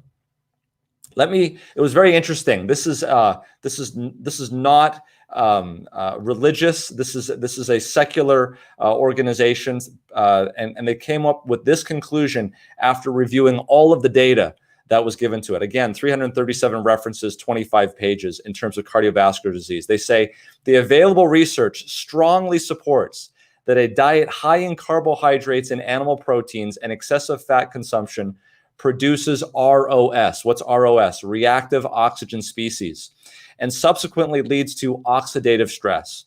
The best dietary advice for the prevention and management of obesity and other metabolic disorders includes replacing refined carbohydrates with whole grains, increasing fruits and vegetables, substituting total and saturated fat with MUFAs. Those are reduced saturated fats, and consuming a moderate amount of calories with an ultimate goal of maintaining an ideal body weight. Overall, further studies are warranted to gain a better understanding. So the question comes up is the cardiovascular what is really the bottom line in terms of prognosis? And it leads to another burning question, kind of what we talked about before with race, and that's gender. So real quickly, we're noticing, based on the data coming out of New York, that there's a lot more men that are coming down with the disease, about 60% versus 40%, and that is not evening out when they go into the intensive care unit. We're seeing much more men than women. Now, what could be the potential reasons? And I give you 3 reasons here at the end. Number 1, a lot of the immune status genes and functions are found on the X chromosome. And while in most cases women will selectively disable one of those X chromosomes in each cell, there is still more in terms of immunity. And we know that based on autoimmune conditions that we see more in women, for instance, lupus and rheumatoid arthritis, etc. Number 2, there's more of a social thing. We know that men tend to seek treatment later. Women tend to see it earlier than men. And in this disease, the longer you wait, the harder it is to reverse some of this stuff, right? So you have to be aware of this and you have to be cognizant of that. That's a problem that we are seeing. And then what we've just talked about. So BMIs, cardiovascular disease, things of this nature, these are things that typically affect men, less likely women, although women have to be careful after menopause because they tend to catch up to men in terms of that and other diseases. So Layla, there's a lot of practical things here that we've talked about. We've talked about exercise and how that improves extracellular superoxide dismutase. We've talked about diet. We've talked about BMI. All of these things really fit into the practical. But what I am seeing on the front lines for those healthcare providers that are out there, what I am seeing, this is not your typical ARDS, simple, straight, done, one and done type of thing. We are seeing this virus affecting not only the lungs, we are seeing it affecting the cardiovascular, we are seeing it affect the kidneys, even the neurological. And I think the common denominator in all of these things is becoming more and more apparent, and that's oxidative stress. Thank you so much, Dr. Schwell. That was phenomenal. We really appreciate your information. And I just want to bring up, as we've looked at nutrition and we've looked at exercise and we've looked at the other principles we've looked at over the last 3 weeks, it comes down to this beautiful picture of health is all-encompassing. It's certainly not just one-stop shop. We've fixed it, we've done it. No, clearly it's not. It's a holistic approach to health, physically, mentally, emotionally, and spiritually. And each one of these principles definitely plays a role. And I dare say the science does seem to support the importance of these principles. With that, I look forward to hearing from Dr. Mark Finley. Dr. Finley is a world-renowned international speaker. He's also the special assistant to the president of the General Conference of Seventh-day Adventists. And Dr. Finley in particular has expertise in this book, Ministry of Healing, that we're offering to those, again, the first 100 that have shared our link. Again, Dr. Finley, we look forward to hearing from you. Thank you so much. Well, thank you, Dr. Layla. I was thinking about the fact, as our physicians were lecturing tonight, of the integrated wholeness of the human being. As Layla has mentioned, and each of our physicians has alluded to, human beings are physical, they're mental, they're emotional, spiritual beings. And Jesus made an interesting statement when he said, man or woman should not live by bread alone. As important as nutrition is, as important as exercise is, and those are incredibly important. My wife and I are plant-based vegetarians, and she fixes me ideal plant-based food every day. So we are exercisers. We're out exercising regularly, rain or shine. But beyond that, if a person is consumed with worry, fear, anxiety, it tends to break down the life forces. And in this book, Ministry of Healing, written in 1905, but whose principles are relevant today, there's a section called Mind Cure. And one of the sentences that really gripped me in this book, and if you don't have a copy, it's truly a marvelous treatise on health, on total health, physical, mental, spiritual. But here's a line from page 241 that says, grief, anxiety, discontent, remorse, guilt, distrust, all tend to break down the life forces and invite decay and death. In other words, if we're filled with anxiety, filled with worry, tension, or fear, as many people are during COVID-19, it tends to produce negative chemical byproducts that break down the entire life forces. So the question is, how do we deal with fear? What is fear? Fear is a strong emotion of a perceived threat that is apparent in my life. So that's what fear is. It's a strong emotion. How do you deal with that? This last Friday night, I sat on a panel discussion, and the panel discussion was focused on New York City. The program was broadcast to New York City. In New York, we have more deaths from COVID-19 than any other city in America. There's about 20,000 deaths in New York City alone. More people have COVID-19 in New York City than any other place. We had on that panel with me a EMT, emergency medical technician, a man who drove ambulance that went out and transported COVID-19 patients to the hospital when they couldn't get there by other means. We had a nurse that worked in a COVID-19 ICU ward in one of the hot spots, one of the most challenging places in all of New York hospitals. And we also had an emergency medicine physician. And one of the questions that was asked by the moderator, the panel, to that group was this: are you ever afraid? And each of them said, we do have this emotion of fear. We're fearful that we may get the disease as we serve others. We're fearful that we might take that disease home to our families. And we talked about fear, and we talked about how to handle fear. We talked about acknowledging your fear. We talked about acknowledging the fact that indeed you were in a very difficult situation, not denying that. But we pointed out something else from a biblical standpoint that helps anybody deal with or overcome their fear. In the ancient scriptures, written by the prophet Isaiah, a Jewish prophet, hundreds of years before Christ, Isaiah says this in Isaiah chapter 41, verse 10, "Fear not, for I'm with you.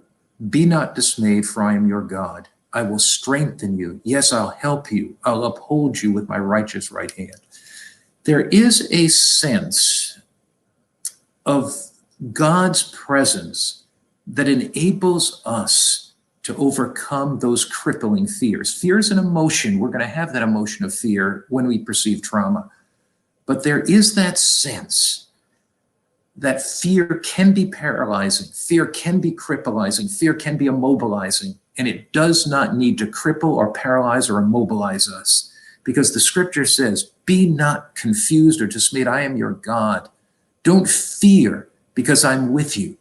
Knowing that in every experience of life, God is there. Knowing that in every experience of life, he's going to strengthen us. Knowing that in every experience of life, in the joys and sorrows of life, we are not alone. The same prophet in Isaiah 26, verse 3 says, "You will keep him in perfect peace, whose mind is stayed on you because he trusts in you." Trust in the Lord forever. Here is the confidence that you and I can have. We're not skin covering bones. We're not some genetic accident. We're not some anomaly of nature that is just here. But there's purpose in life, and there's meaning in life. And the Creator that has fashioned us cares for us. He's with us as we walk through the dark valleys. He's with us in the challenges and trials of life. He says, "I will keep you in perfect peace as your mind is focused upon me." COVID-19 is real. Sickness, suffering, and death in a broken world is real. But our eyes need not be focused on the essence of the problems we face, but on the God that is bigger than our problems, greater than our challenges, and much larger than the difficulties we face. Will you pray with me just now?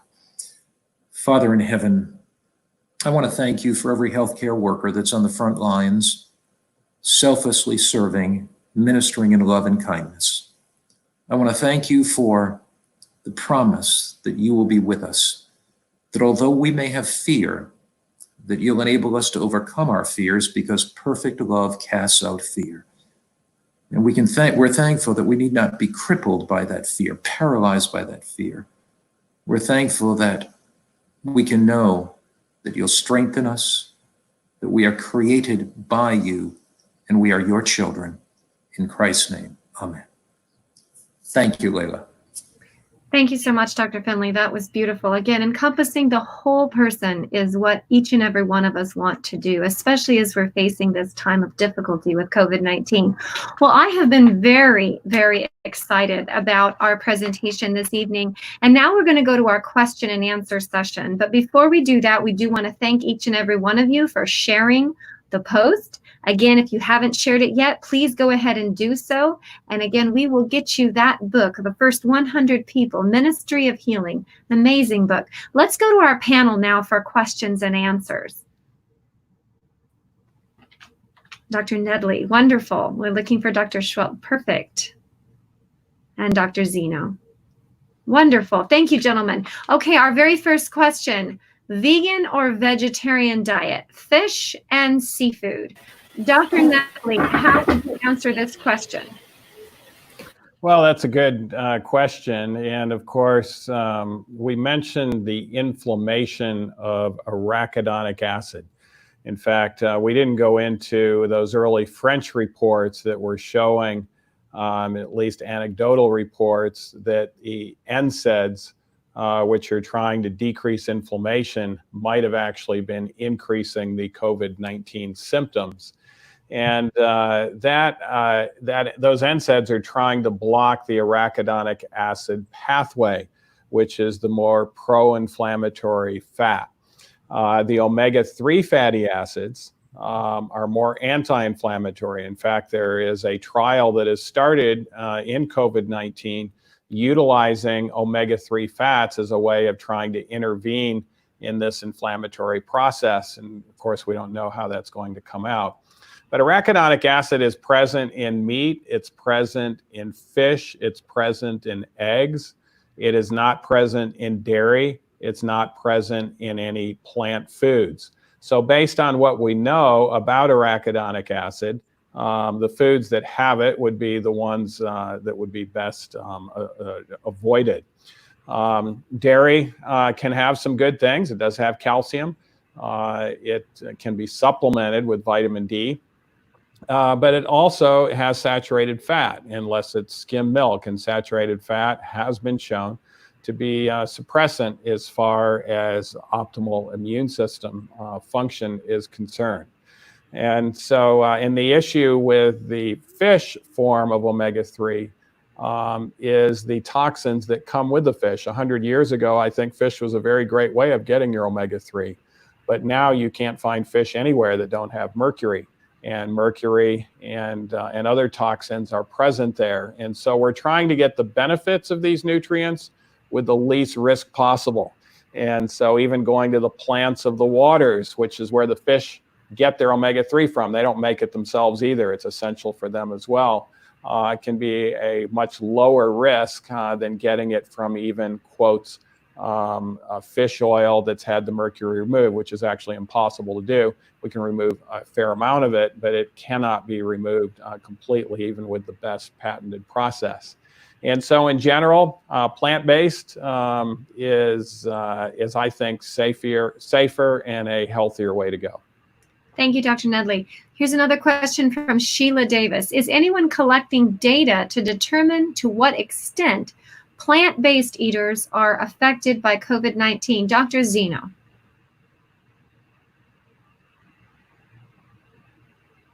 And I believe Dr. Zeno.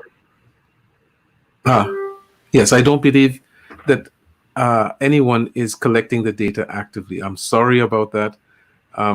We've had some difficulty in trying to coalesce a study group, but that's a wonderful idea. We have the idea of being able to do this, but it's not being collected right now, as far as I know. Wonderful. Doctor, coming from Donovan Twindle. Hi, Doc. What can I do to control my hyperthyroidism on a plant-based diet? We'll start with Dr. Schwelt, and then we will go to Dr. Nedley. Well, I would say that those two are probably not mutually exclusive. I think you can control your hyperthyroidism under the auspices of your physician, and I don't see how a plant-based diet would interfere with that necessarily. I wouldn't do it. I wouldn't do it exclusively on a plant-based diet because I think there's some medications that you may have to be on. Thank you, Dr. Schwelt. Dr. Nedley, do you have anything to add to that discussion? Well, I would say making sure that your thyroid's controlled with, of course, blood tests and with a physician. There is thyroid is made out of L-tyrosine and then iodine as well. And so there are some plant-based foods that are high in L-tyrosine, like watermelon. Sometimes we'll see in subclinical hypothyroidism when we give them L-tyrosine that they'll actually normalize or very small amounts of iodine, like 150 micrograms a day. But this is, again, something that you need to do in conjunction with your physician, where it can be measured and you can see how effective you are with these measures. Thank you. Another question from Dr. Pasco, phase 1, phase 2. Dr. Schwelt, this is a question for you specifically. Do you feel that hydrothermal therapy is a part of the other principles sort of we've discussed? Some people use the acronym New Start as they do there in Weimar. Is that outside of the New Start principle? And can you utilize steam inhalation using the mouth and nostrils as points of entry? Dr. Schwelt. So I assume that you're talking phase 1 is before infection, phase 2 is after infection. Absolutely. I believe that I don't want to speak for New Start, but one of those letters there, I believe, is water, and that's the part of hydrotherapy. So I think it's perfectly in line with New Start. I would be careful inhaling directly hot steam, although there may be some good data on that. It's just sometimes you've got to realize that by definition is hotter than boiling water, or it's about the same temperature as boiling water, depending on what altitude you're at. So you could burn yourself. So you have to be very, very careful. But yeah, I think hydrotherapy in general is in line with simple remedies that we've been given, and we've probably forgotten a little bit about in the last 100 years. Thank you. This is from Ali Al-Sadi. How much time does changing lifestyle take to exert its clinical benefits, Dr. Zeno? It depends on where the person actually is. Someone who's already doing a lot, adding a little will may be all that they need to give almost immediate results. We see at lifestyle centers, when we use intensive therapy, in a matter of days, we can see significant changes in health. For some other individuals, it may take longer, but usually we're talking about days to weeks as opposed to months to years. Thank you. Another question from Linda. What about omega-3, 6, and 9? Should these be considered in our daily diet, Dr. Nedley? Yes, both omega-3 and omega-6 are actually essential fatty acids. In other words, we can't make these ourselves. Omega-9, we actually can from omega-3 or 6, but not omega-3 or 6. 6 tends to be very abundant in the diet, particularly a more plant-based diet. Omega-3 is a little harder to get. And omega-6 can be pro-inflammatory. Omega-3 is anti-inflammatory. And so we like to see improved ratios of 3/6, if at all possible, when we're talking about not getting too much inflammation from an overabundant immune system. Very good. Another question came in. What if I can't afford organic vegetables or fruits? Am I still getting a benefit from non-organic sources? Dr. Schwelt. We've said it before, we'll say it again. The good is not the enemy of the perfect. So if you can't get organic, then certainly get the fruit that's available to you. In a lot of inner cities, it's unfortunate, but the cheapest food that you can buy is the highly processed food. And so it's not easy to make that switch. It's certainly harder to make it from that to organic food, which is generally more expensive. So do the changes that you can afford to do, and don't let the good be the enemy of the perfect. Excellent. Dr. Zeno, a question came in. What is the best form of exercise that you would recommend? Mixed exercise, that is a combination of aerobic and anaerobic exercise. But we must remember that exercise is surrogate for work. Okay, so actually doing productive physical work is the ideal, but barring that, then a combination of both resistance and aerobic exercise is the best. Thank you. Dr. Nedley, Joseph asked the question, what about fasting? How often would you recommend it for optimal results? Well, there's a lot of evidence accumulating now that fasting every day is beneficial. What I mean by that is where we actually get the body into ketosis, particularly in the evening time. So you eat a breakfast and you eat a lunch, and then you fast daily by not eating suppers. And that has actually been shown to reduce the risk of certain cancer recurrences.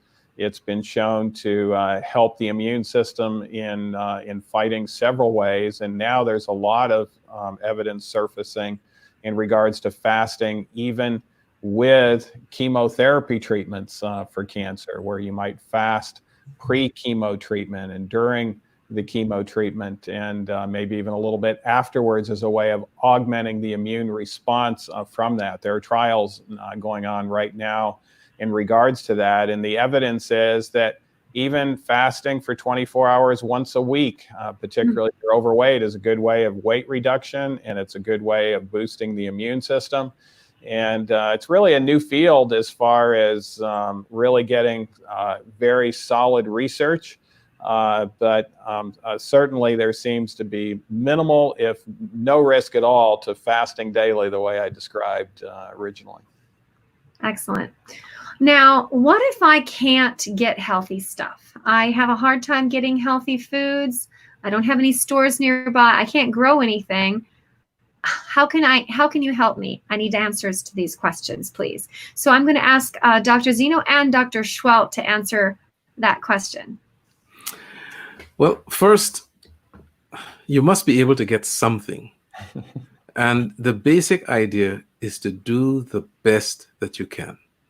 So having good information, acting on that information, and doing the best that you can is going to be better than doing nothing at all. Dr. Schwab. Yeah, it sounds as though you've got the fasting part down. Maybe it's time to move. If that's the case. But usually when you start looking around for things and you get into the right network and you have the right friends, they're going to make things available to you that you never thought existed, and it'll be surprising. Excellent. Well, this is our last question for the evening, and then we're going to have a wrap up. But we want to end on this question. So where can I get probiotics? We've heard a little bit about the effect of the ACE2 receptors, and we're curious to know, what role does the probiotics potentially play, and how can I get them? And we're going to go through each one of our panelists. Dr. Nedley. Well, probiotics are healthy bacteria that we can ingest orally, and we're finding out that if we have good prebiotics, probiotics most of the time are unnecessary. And so that's where the soluble fiber and insoluble fiber can come in. Now, if you're lactose intolerant, a lot of the healthy bacteria are not really lactose dependent. There are, of course, acidophilus and others that can be. But there's a host of good probiotics available. There's not as much research to know exactly what combination is best for certain diseases. So you really have to trust your doctor or do some research to know about that. But in general, particularly post-antibiotics or in certain disease states, probiotics can have a very positive response on both the immune system and even mental health. Excellent. Thank you. Dr. Zeno. Yes, I think that something that may not have been mentioned greatly before is that in the microbiome, we are actually, in the gut microbiome, we're actually affecting the largest immune organ of the body, right? And that is the gut-associated lymphoid tissue. And probiotics, depending on their being alive and of the right type, will affect those tissues and will help to modulate our immune system and therefore affect the response that our immune system would have when faced with a threat. Thank you, Dr. Zeno. Dr. Schwelp.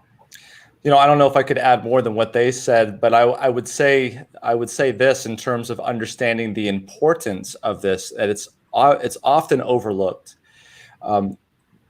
I remember a case where we would use this. It wasn't in our hospital, but I remember reading about a case where we would use stool transplants for very severe cases of C. diff, colitis, it was known as. And this is in patients. And when this happened to an unfortunate young lady, she, after getting the stool transplant, her entire BMI, her weight, despite having the same lifestyle, changed. And what is it about that organ, as Dr. Marcel has mentioned, it's very intriguing to me that it would cause that great of a difference. And so I think it's probably one of those frontiers that we haven't researched enough, and there's much more to learn in that field. Well, thank you, gentlemen. Thank you to all of our panelists. It's been a tremendous evening. I personally have learned a lot, and I'm looking forward to what we have coming next. What we have next week, you are not going to want to miss out.